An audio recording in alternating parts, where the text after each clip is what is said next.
Everybody, we are right back. I know you just saw us about 30 seconds ago, but we have some programs to fill in because it was a busy weekend and I guess we didn't feel like it. We are going to recap last week's third eye chakra, Seeing Beyond the Clouds, and also yesterday's crown chakra episode about surrendering to the sky. And I'm going to be here to help Tara through because you're going to hear in a couple seconds that her voice is on a brief partial hiatus. So we'll knock this out in no time. For those of you who look forward to our third eye chakra day, you know that the mantra is I see. And last week's theme, I'm going to scroll up here, was all about love in the storm. And our programs did an amazing thing where they gave us a storm focus for every day. And last Friday's, just 2 days ago, our storm focus was all about confusion, the storm of catastrophizing, and also the storm of having a lack of perspective. And if you've ever lived here on the planet, and all of us have lived here on the planet, you'll know that there can be tons of confusion, tons of catastrophizing, and a bit of a lack of perspective from time to time, depending on how grounded you are. So put your palms over your brow and do slow alternate nostril breathing.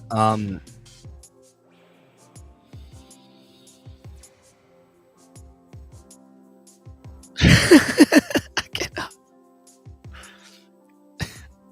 Just breathe, people. Just breathe. There's a technique for this. We're just really all going to teach you today. But there is a pranayama building exercise that we can drop on the website, where if you do come in through one nostril,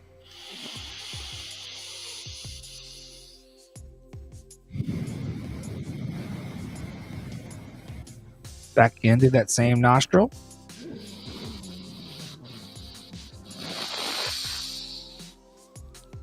got a lot of shit in there, and out through the other one,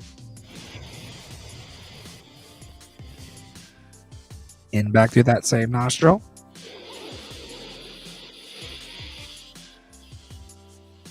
plug it up, out through the other one,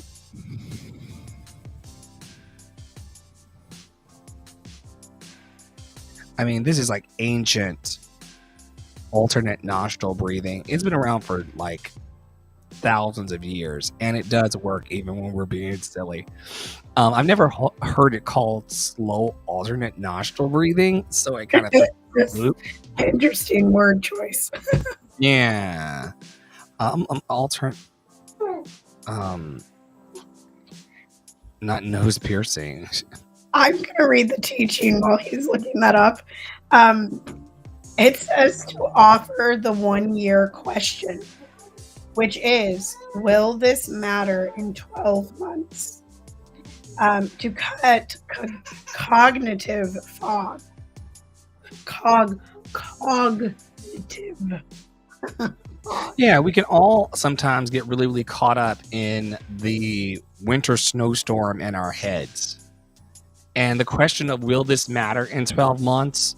Will this moment matter? Will the people I'm with matter? Of course, there'll be people who will carry through with you. We talk a lot in the community about reason, season, lifetime people. Some people are in your life for a reason. Some people are in your life for a season. Some people are in your life for a lifetime. If you feel that people are in your life for a reason, then serve that need, but don't over-index them if they're not going to be around in 12 months. Sometimes we're called to help people in the moment and then catch them and release them. And so if you are out there struggling with anxiety right now because you're like, oh my God, like, what if I'm in this situation for another year? Well, what if you're not? And what if your feelings right now are important, but they won't matter in the long game? An affirmation to help you work through this is, I perceive the bigger picture. Wisdom guides me. I perceive the bigger picture. Wisdom guides me. You want to close with the action for today on that one? I would love to. Journal one possible hidden gift or lesson embedded in the current storm. I think sometimes it's easier to do that when you're a little bit further out, like the lesson anyway. But certainly the hidden gift, the silver lining that we talk about inside of those things. Can Mm. you find it? Can you look for the roses in your life? There are thorns in your life on your rose stem that will go out. There are issues that you will encounter. There are challenges that you will encounter every day of your life. Are you able to see your roses? Are you able to see the gift that's happening? Are you able to stand? Tara loves the classic movie Twister. Are you able to be in the eye of the storm and still find something to be grateful for? Powerful, powerful shit. Let's move forward to the crown chakra. The theme is all about surrendering to the sky. And the storm focus is all about spiritual disconnection and having a meaning crisis. Some people don't believe in the spirit. Some people just believe that we are here working through life as loved and lovable humans, and we are just helping each other and leading each other home in the dash between our start date and our end date. If you're not a person who believes in the spirit, then you'll know all the same, though, what it feels like to be disconnected in your energy, disconnected in your emotions, and disconnected in this space that we call collectively the heart. I remember the day that I realized that, like, my heart is not here. My heart is not where we pledge allegiance to the flag. Our hearts are actually centered in our chest, a little more centered, the size of our fist. And sometimes you can feel disconnected from that second brain called the heart. Sometimes we cannot find meaning in our lives, no matter where we seek to find it. Why these dishes? Why this kid? Why this partner? Why are the groceries so expensive? Like, what is the meaning of it all? And it can create a crisis in your mind. Here's something that you can do. And every day, Tara and I in this network and all of our healing practitioners and service members, we seek to give you tools to put in your toolkit so that you can be connected.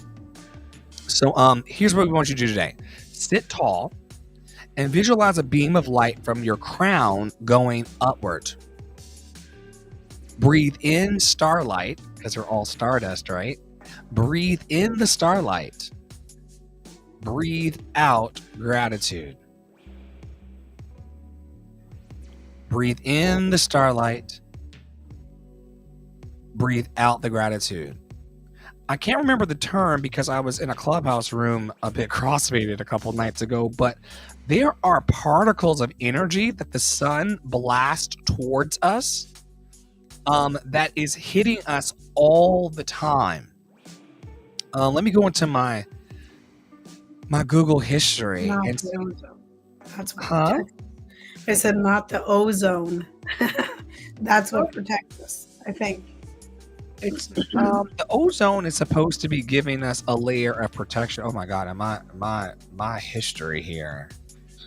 Oh god. Electromagnetic radiation, ultraviolet radiation, infrared Um, radiation, my solar wind, not extreme solar wind. I'll come back and let y'all know, but there are certain kinds of and I was like, this is just fascinating, and I'm surprised that I didn't put it into a chat space somewhere. But once again, that's that 60,000 to 80,000 thoughts. But yeah, there are these energies. Let me see if I could say solar energy that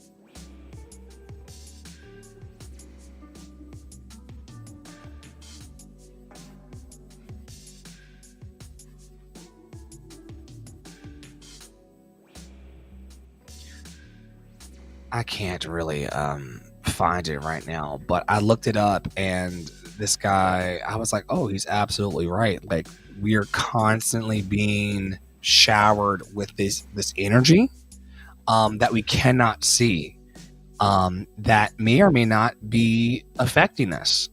And there's not a lot of research out there on how these I'm gonna look it up while you go forward, but there's not a lot of research out there on how these solar particles are actually affecting us. Take it away. Right, so the teaching today, this was Crown Chakra Day, is the paradox of resilience. Greatest strength is humble surrender. Greatest strength that we have is humble surrender. Um, Interesting. The resilience paradox describes the difficulty in predicting which individuals will be resilient to potential trauma. I think it's similar to, like, some people just are naturally immune to COVID. They've never had COVID and they've been in the presence of COVID.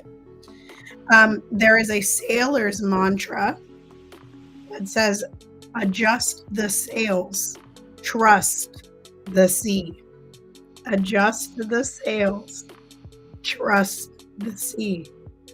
I think that's an interesting one because I think it relates to choices. That we can always make another choice. We can always choose to be the thermostat instead of the thermometer. We can always change our course. And we can always go with the easiest, the path of least resistance, right? As sailors do, because why are you going to fight the ocean? It seems silly. The affirmation of Crown Chakra Day was, I rest in divine love. Every storm carries me higher. Every storm, including that voice. Every storm carries me higher. Also found what I was looking for. They're called neutrino. They're neutrinos. Have you heard of this before? The neutrino is perhaps the best named particle in the standard model of particle physics. It is tiny, neutral, and weighs so little that no one has been able to measure its mass. Neutrinos are the most abundant particles that have mass in the universe. Every time atomic nuclei come together, like in the sun, or break apart, like in a fission reactor or particle accelerator, they produce neutrinos. Even a banana emits neutrinos. They come from the natural radioactivity of the potassium in the fruit. Once again, even a banana emits neutrinos. They come from the natural radioactivity of the potassium in the fruit. And this is happening around us all the time. Our senses are not programmed as human beings to be able to see neutrinos, but we're being hit by them all the time, and there's not a lot of research on how we are perhaps being affected by the radioactivity of a banana.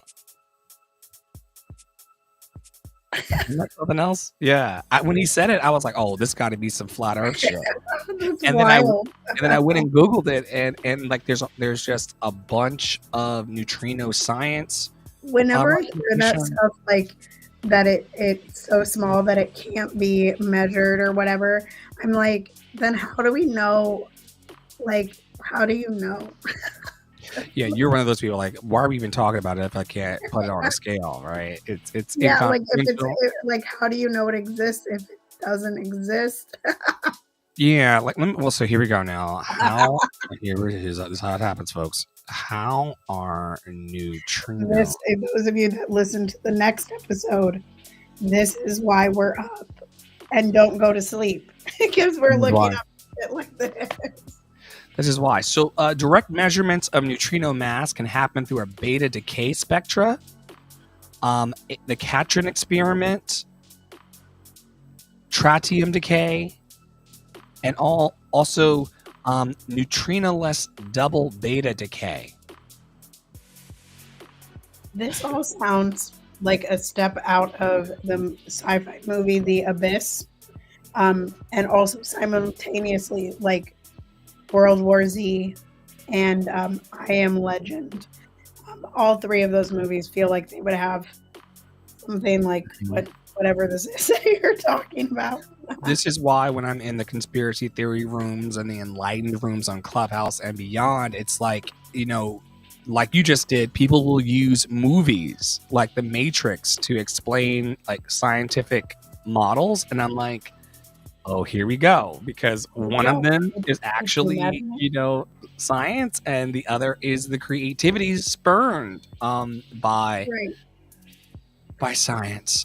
I do Let's, quite love The Matrix. That's one of my favorites. oh, It's it my top 10, you know? phenomenal spiritual teaching there. I used to go to a spiritual church or like a liberated church where the pastor there, shout out to Reverend Greg Stamper, he did like a whole month series on the messages, like the divine messages in the Matrix movies. It's really good. All right, y'all. There's So so if you many. want to, I'm sorry? There's so many in those movies. So many. If you all want to stay spiritually connected this week and find meaning in your life, here is a possible action that you could take. What about creating a 5-minute personal ritual? It could be the pathway we call prayer. It could be a mantra. It could be you sitting silently in the awe of the sunrise. But do something this week for 5 minutes as a personal ritual to help you practice daily. You're surrendering to the sky. You're becoming grounded and recognizing your greatest strength of humble surrender.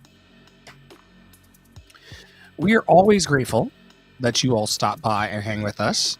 Even on the days when we're making up our assignments, there's a presence of support, and we are super grateful for that. Thank you so much for joining us today. Thank you for staying in your power, staying in your joy, and staying loved and lovable. Thank you to Poppy Water 33, Terra Olo Studio in Minnesota, and I'm Dr. Flo. I'm always encouraging you to look on the bright side of life, man. You have two decisions. You have many decisions, but there's two in front of you. Have a crummy day or have a loved and lovable day. And every day I'm being called out of my preferences into just accepting life as it's happening, with a divine knowledge that life is not happening solely to me, even though there are things around us that are happening. You know, they're trying to take our healthcare away and our ability to earn and our ability to be free. All of that's happening too, but we have a choice whether we want to go in that direction or go towards something that is happy, healthy, and free. Yeah, I wanted to say wholeness, like more geared towards our wholeness as well. But that comes along with being committed to happy, healthy, and free. All right, we got our makeup done in a fraction of the time that it would have taken me to drag myself back to this desk to complete it. So y'all will see this out on Spotify, Apple Music, Google Podcast, YouTube, Facebook, and Substack, because some of us are talking about our dreams and there are some of us who are actualizing them. We're not better than anybody. We're just having the most fun. And share wherever you're listening to this from. Share it with 5 people. Share it with 5 people. The world would benefit from more positive messages. You know, there's enough of my power show where people are getting stabbed as we speak.